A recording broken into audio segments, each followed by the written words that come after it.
আপনি কি জানেন এক মুহূর্তের রাগ আপনার বাচ্চার মস্তিষ্কের উপর ছাপ ফেলে যায় বছরের পর বছর? হ্যাঁ, মা-বাবা ঝগড়ার বাচ্চার সামনে যতটাই ছোট মনে হোক, তার মানসিক দুনিয়ায় সেটা একটা ছোট্ট ভূমিকম্পের মতন।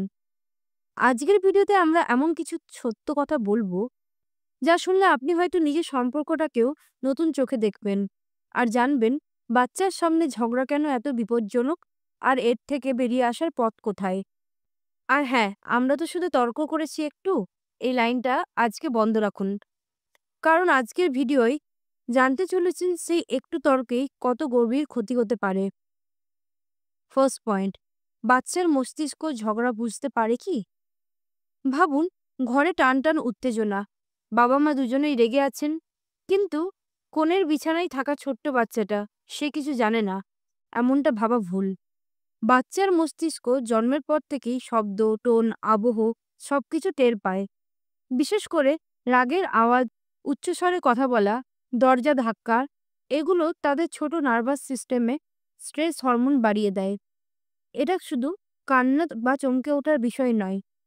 ক্রমাগত এই ধরনের পরিবেশে থাকলে বাচ্চার মস্তিষ্কে ফিয়ার সার্কিট শক্তিশালী হয়ে যায়, আত্মবিশ্বাস কমে, আচরণগত সমস্যা দেখা দিতে পারে। ভাবুন তো, শুধু একটা ঝগড়া আর আপনার সন্তান মনে করতে শুরু করলো, আমি কি নিরাপদ? আমার মা-বাবা কি আমাকে ছেড়ে যাবে? এবং জানেন কি, এই ভয় তার ভবিষ্যতের সম্পর্ক, পড়াশোনা সবকিছুকে স্পর্শ করতে পারে। ঠিক কিভাবে, সেটাই আমরা পরের অংশে জানব। সেকেন্ড পয়েন্ট, বাচ্চার ইমোশনাল ডেভেলপমেন্টে দীর্ঘমেয়াদী ক্ষতি। এবার আসল প্রশ্নে আসি, ঝগড়া কি সত্যি এত ক্ষতি করে? চলুন একটা গল্প বলি আপনাদেরকে। মীরা ৮ মাসের প্রেগনেন্ট। ঘরে প্রতিদিনই স্বামী স্ত্রী ছোটখাটো মনোমালিন্য। কিন্তু মীরা লক্ষ্য করল তার বাচ্চা জন্মের পর একটু শব্দ হলেই চমকে ওঠে, রাতে বারবার জেগে যায়। এটা শুধু কাকতালীয় না, গর্ভাবস্থায় মায়ের স্ট্রেস হরমোন প্লাস জন্মের পর ঘরের স্ট্রেস দুটি মিলে বাচ্চাকে বেশি সেন্সিটিভ করে তোলে। ফলাফল, অতিরিক্ত ভয় পাওয়া, আবেগ নিয়ন্ত্রণে সমস্যা, অন্যদের প্রতি অবিশ্বাস, অ্যাটাচমেন্ট সমস্যা, ভবিষ্যতে অ্যাংজাইটি বা ডিপ্রেশনের ঝুঁকি। এখন ভাবছেন, আচ্ছা, বাচ্চা তো ফোন ধরবে না, হোয়াটসঅ্যাপ চেক করবে না, তাহলে কিভাবে এত কিছু বুঝে? কারণ বাচ্চা হৃদয়ের ভাষা বুঝে, শব্দ নয়, অ্যাটমসফিয়ার বোঝে। আর যদি আপনি নিজের বাচ্চাকে শক্ত, আত্মবিশ্বাসী, হাসি খুশি দেখতে চান, তাহলে একটা কাজ আপনাকে এখনই শুরু করতে হবে। আর কি সেই কাজ? চলুন পরের অংশে যাই। থার্ড পয়েন্ট, কেন বাচ্চা মনে করে ঝগড়া মানেই আমি দোষী? এটা শুনে অনেক মা বাবাই চমকে যান। কারণ বাচ্চারা খুবই সেলফ সেন্ট্রিক হয়। তারা ভাবে মা বাবা আমার কারণেই কষ্ট পাচ্ছে। এটার নাম পার্সোনালাইজেশন বায়াস। ফলাফল কি হয় এতে?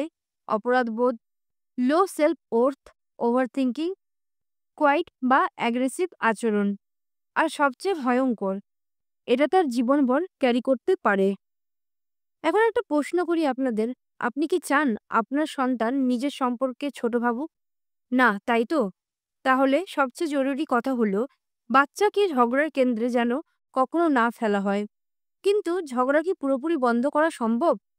হোক, মুখে, মনে ঝগড়া হতেই পারে। তাহলে সমাধান কি? চলুন পরের পয়েন্টে সত্যিকারের সমাধান জেনে নিই। ফোর্থ পয়েন্ট, সুস্থভাবে মনোবিরোধ সমাধান করার 5টি কৌশল। এবার আসি সমাধানে। কারণ ঝগড়া না হওয়া অস্বাভাবিক, কিন্তু ঝগড়ার পদ্ধতি পুরোটাই বদলে দিতে পারবে তার ফলাফল। কৌশল নম্বর 1, স্টপ টেকনিক। রাগ উঠলেই 10 সেকেন্ড থামুন। Stop, think, observe, proceed. এতে কথার আঘাত কমে। কৌশল নম্বর 2, হুইসপার নট শাউট রুল। গলায় আওয়াজ কম রাখুন। মনোবিজ্ঞানীরা বলেন নিচু গলায় বলা কথা বেশি প্রভাব ফেলে আর সেটা রাগ কমায়। কৌশল নম্বর 3, ফাইট বিহাইন্ড ক্লোজড ডোর। বাচ্চার সামনে নয়, কোনোভাবেই নয়। কৌশল নম্বর 4, উই টিম মাইন্ডসেট। আমি বনাম তুমি না, আমরা বনাম সমস্যা, এই দৃষ্টিভঙ্গি নিন। কৌশল নম্বর 5, পোস্ট ফাইট হিলিং রিচুয়াল। ঝগড়া হলে পরে দুজনেই ৫ মিনিট কথা বলুন। কি ভুল হলো? পরের বার কিভাবে ভালো করা যায়? কিন্তু সমাধান এখানেই শেষ নয়। কারণ আরও একটি বড় ভুল মা-বাবা অজান্তেই করে ফেলেন। আর সেটাই বাচ্চাকে সবচেয়ে বেশি আঘাত দেয়। তাহলে আসি পরের পয়েন্টে। পয়েন্ট ৫, বাচ্চাকে নেভার এক্সপ্লেন ফাইট। মা-বাবা ভাবেন বাচ্চাকে বোঝায় আমরা ওর জন্য ঝগড়া করেছি। এটা ভুল, ভয়ানক ভুল। এতে বাচ্চা মনে করে আমি না থাকলে ঝগড়াই হতো না, যা তার সেলফ এস্টিমকে ভেঙে দেয়। বরং বাচ্চাকে শুধু এটুকু বলুন, মা মা ও বাবা একটু রাগ করেছিল, কিন্তু এখন ঠিক আছে। তোমাকে আমরা দুজনেই খুব ভালোবাসি। এটাই যথেষ্ট। No details, no blame game. শুধু নিরাপত্তা বোধ, শুধু ভালোবাসা। কারণ একটা নিরাপদ বাচ্চা ভবিষ্যতে নিরাপদ মানুষ হয়। কিন্তু আরেকটা বিষয় আছে, যা না জানলে সম্পর্ক টিকবে না, বাচ্চাও নিরাপদে থাকবে না। তাহলে আসি পরের পয়েন্টে। পয়েন্ট 6, ঝগড়ার পরে নিজেকে মানসিকতা ঠিক করা।